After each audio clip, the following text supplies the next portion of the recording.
That's right, folks. Another episode of the Razzball Fantasy Football Podcast. I'm your host, Bobby LaMarco. Today, we're going to be talking about 5 NFL draft sleepers. That's right. NFL veterans, current players that emerged as sleepers after the NFL draft. I bring on a special guest starting right now.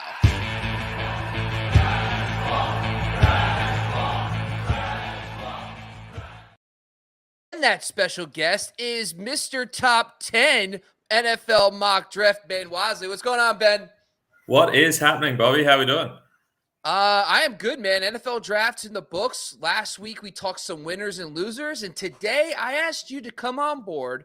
And we're taking a little bit of a different approach. We're not talking rookies today, folks. We're talking about current players that saw their stock rise and are going to end up being sleepers. Before we get into all that, make sure you follow us across the board, by the way. We do TikTok, IG at Razzball Fantasy, and hop over to Razzball.com. We're doing great content across the board. Ben, talk to us a little bit about your thoughts about the NFL draft, how things shook out. What was your biggest surprise, maybe? Give us your 2 cents real quick. It was really interesting. I mean, I think we all kind of knew the Cardinals were going to trade down. It was just really kind of hard to work out exactly who for. So when the Texans moved up, it kind of put a lot of things into motion. Then the Seahawks taking Witherspoon was insane, but that kind of shook everything out in a really weird way. But ultimately, I think it ended up with some really interesting spots. I was really happy with my pick of Jahmyr Gibbs going to the Lions. I had that one locked in, and Robinson going to the Falcons. They're 2 really good fantasy options now, top 10 guys.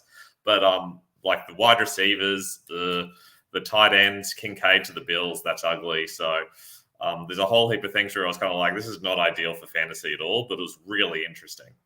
To talk about the Dawson Knox thing and with Dalton Kincaid now in Buffalo, I think there's a ripple effect that I was thinking about in my head that I didn't think about right away was how it's going to impact the receivers. See, right away you think Buffalo's fine. The receivers, they didn't draft anybody high. They did pick that kid shorter later in the draft. But in reality, what people don't realize is they could start playing 2 tight end sets more.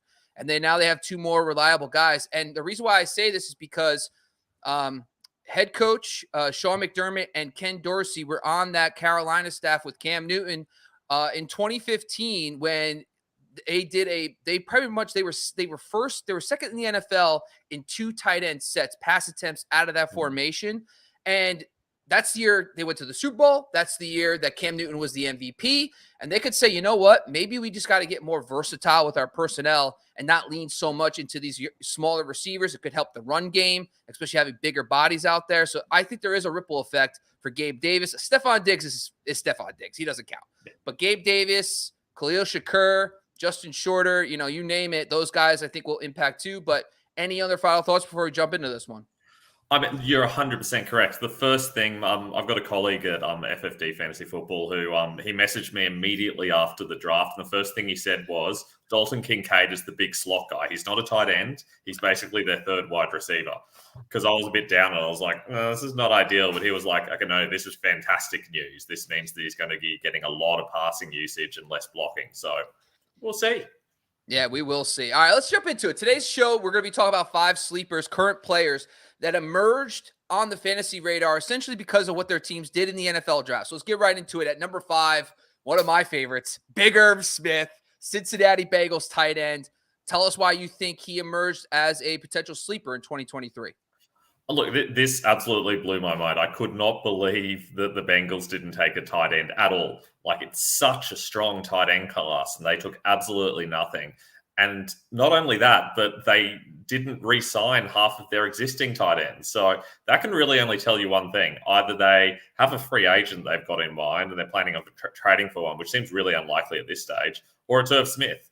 Now, to be fair, he's taking over from Hayden Hurst, who was only like the tight end 26 last year. So it's not like he's guaranteed to be a fantasy stud, but it's a high-powered offense that you'd expect them to get things going again this year, and he's going to be a part of it. So he's definitely the kind of guy you can take really late in drafts because he's going really late in drafts. And he's got that upside. Plus, you can pick him up in Dynasty in a lot of drafts. He's not even rostered in a lot of leagues. So he's the kind of guy you can stick on your roster and just see what happens because we know he's a good pass-catching tight end. I did an episode a couple weeks ago, probably a month ago now, and one of my players with the most to gain from the draft was Irv Smith. I'll put a link to that, but let's just say I had a lot of nice things to say about him pre-injury in 2020. He actually started breaking out a little bit, and then he got hurt prior to the season last year, and he did not, and then of course we know the TJ Hawkinson trade happened. So there was something brewing, and this kid was really young when he was drafted, and he's out of Alabama. He's got all the pedigree you need. He got high draft capital, so I love this pick. Let's jump down to number 4. It's DeVante Parker. So when you look at the Patriots, they drafted 2 6-round picks, wide receivers, so nothing really scares you off there, especially because Parker has that first-round pedigree. Now, I know it's been a long road. He's about 30 years old. He feels like he's been in the NFL forever, but last year he was his first year in New England, okay? So when I was looking at this, I go, all right, New England last year was an absolute offensive disaster. I mean, Matt Patricia was calling plays. Like, I mean, I'm sorry, but like I'm not sitting here trying to make it seem like I'm an NFL expert or anything, but I could have told you that wasn't going to work out, and it came true. But now you bring in Bill O'Brien, and that's a stabilizing hand, a guy who we know, you could say what you want about how he trades players and his GM abilities are terrible. But him as an offensive coordinator and play caller, he has proven to be very good. So I love that as a stabilizing hand. And here's a couple of reasons why. So last season, you look at the 9 games where DeVante Parker was healthy and played 75% of the snaps. He averaged over 10 PPR points per game. However, if you actually look into his game logs, he got off to a really slow start. Only had 2 targets in the first 2 games. So if you take out those games, his points per game jumps to 13.2. That would have been wide receiver 29 last year. So when he was healthy and on the field, he was producing. And he had some big games last year as well with all that madness going on. And then when you look at the Patriots offense, the biggest thing is last year he was the new guy. He was learning Mac Jones, learning the offensive system, and Jacoby Myers was that guy in the offense, the number 1, the slot guy. And I know they replaced him with Juju, but Juju's now the new guy this year. And DeVante Parker has the chemistry with Mac Jones, so he does have a slight leg up there as well. Then you look at Jonnu Smith, same thing with him, flipping him out for Mike Gesicki, and they also let go Nelson Aguilar. So there is some opportunities available to this offense, but it really comes down to Bill O'Brien for me. Now, if you look at Bill O'Brien's offense, he built his offense around DeAndre Hopkins. And what Hopkins was in those years, he was a high ADOT, low yards after the catch kind of guy, pushing the ball downfield. And that's what DeVante Parker really does best, contested catches down the field. And on top of that, coming out of college, he was compared to A.J. Green. So I think he fits perfectly with that vertical style offense.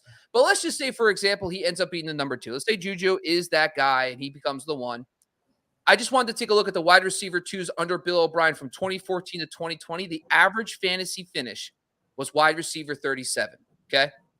5 of the 7 seasons, he was 30. They were 37 or better. They had 1 year, the wide receiver 2, where he was like 75, and it skewed the whole thing. But 5 out of 7 seasons, borderline wide receiver 3 numbers. Currently today, he's going best ball pick 323. So 323. I know. So it's pretty, let's just say he's nowhere near wide receiver 3. I just think he's a name to watch. He has proven that 1 year with Ryan Fitzpatrick in Miami. I still love it so much. So I think there's something to say about DeVante Parker. Any quick thoughts about Parker before we jump down to number 3? I mean, look, you're not taking him before the last round of your drafts. I mean, before your kickers, because you're not insane. But I really think there is an opportunity there. There's so much that can go wrong. I mean, is Mac Jones even going to be the starter? There's lots of Bailey Zappi talk, but I mean, it doesn't matter either way. If you're a starting wide receiver in the NFL, you should kind of be drafted in fantasy, especially in deeper leagues. And he's the kind of guy you can just take a shot on. Really easy to drop him if things don't work out. I like it, baby. All right, going down to number 3, Nico Collins, the Houston Texans wide receiver. So why do you want to highlight Nico Collins as a potential sleeper in 2023? Look, there's a lot going on here, but I think the key point here is that the Texans are kind of forcing themselves into a pass-heavy offense. I know they got Dameon Pierce. I really don't know that he's the kind of guy that can really carry your offense. So they're going to have to go pretty pass-heavy. They're going to be chasing games a bit. Their defense still needs some work. And they've got a quarterback that's just going to stand in the pocket in CJ Stroud and pass. And so you want to be a wide receiver in that case. And they haven't really picked anyone up. I mean, I know they got Tank Dell in the 3rd round. He's not very good. Like, he's not really a 3rd-round talent. He's fine. Stroud likes him. But Nico Collins is the guy. They've taken out Brandon Cooks. No one else has clearly come in to take that spot. So Nico Collins is the wide receiver one in an offense that's going to have to pass a lot, especially in garbage time, you'd expect. That's kind of a recipe for fantasy success. We've seen it with players who go to teams that are down towards the bottom of the table, but are forced to pass a lot, and it usually works out pretty well for them. So I really like him in this spot. Do you think he could be? So we know the 49ers are now running the show down there. Essentially, it's the 49ers South. You got the 49ers former defensive coordinator. They got a guy from the offensive staff. Now, Nico in his early career has only been kind of a vertical threat, not a lot of yards after the catch. Do you think he could kind of fit into a Debo mold at some point? Or do you think he's just going to they're going to have to adapt to his skill set? I think they'll adapt to his skill set. He's more that kind of big outside guy. They've got other guys that they can work into there. They've got Dalton Schultz now, who can now slide into that slot role and work inside a lot. John Mechie's probably someone who can do that sort of like that speed role a little bit more. And if he can get healthy, I really like him as well. I think he's someone else that wins in this situation. It's a good indication that he's probably healthy if they're not bringing in anyone else. They've got Robert Woods as well, but he's pretty much washed. So I think that he'll probably take one of those roles, get very few targets, and that means even more for Collins. Robert Woods, he was just standing around as a bystander. You took a shot right at him. Robert Woods was just minding his own business. That's all right. We're going to move on to Van Jefferson at number 2. Okay, wow. First of all, we talked about this pre-show.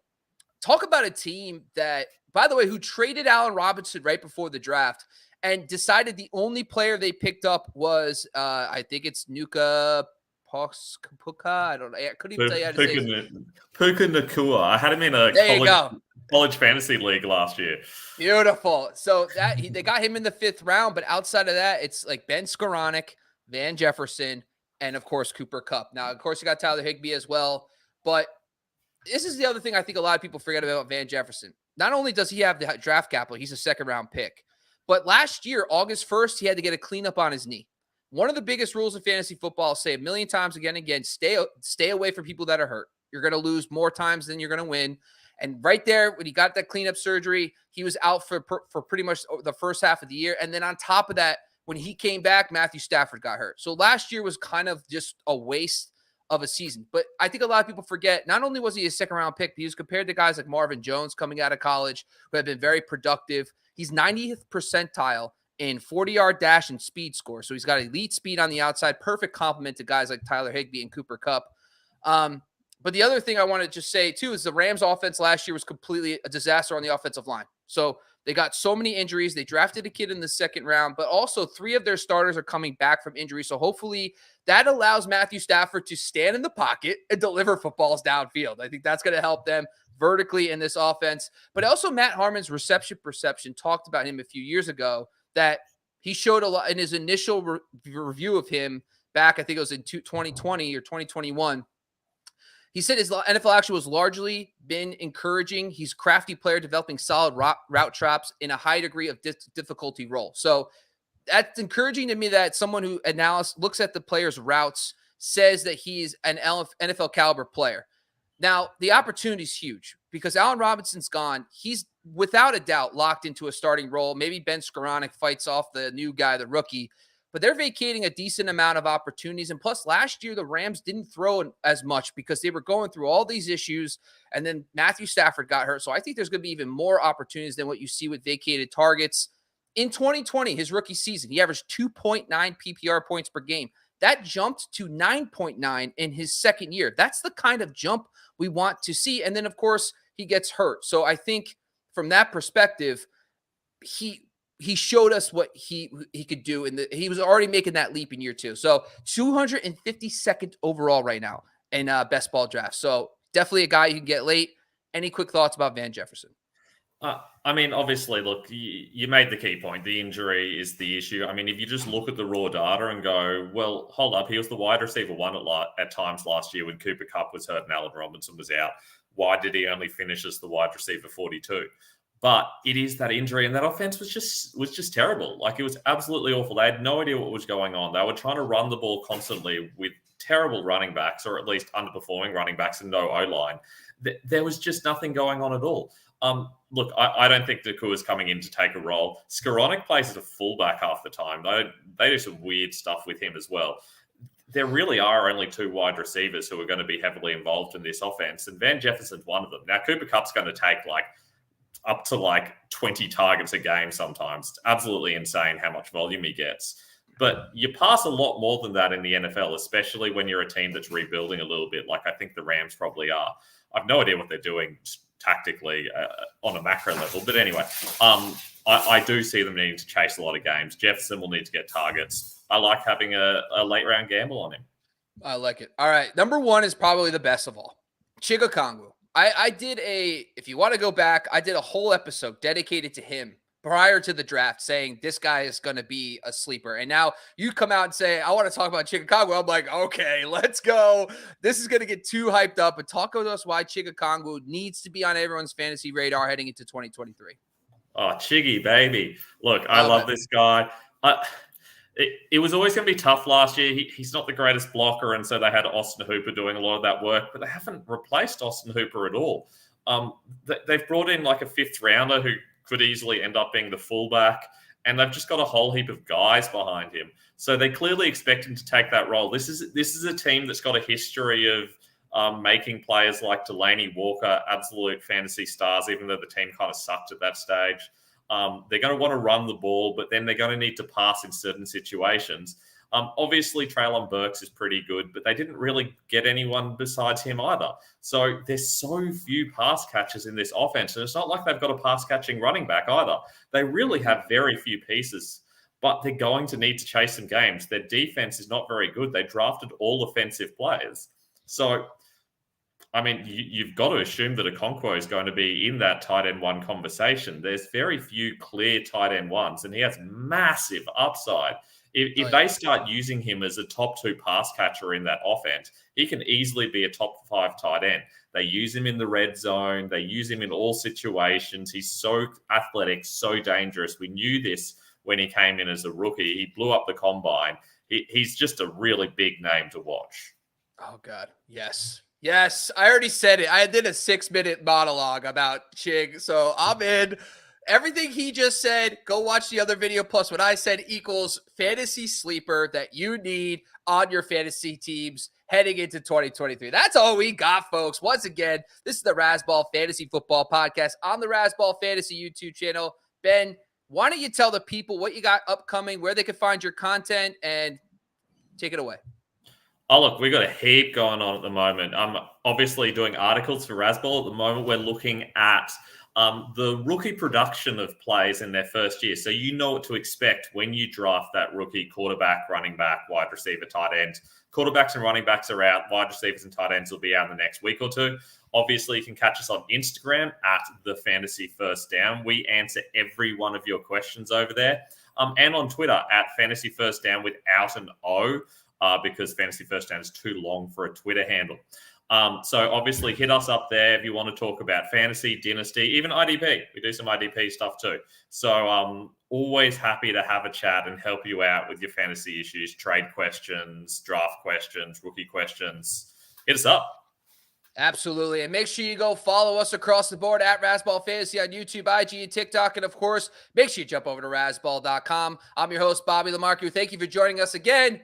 We are out of here, folks.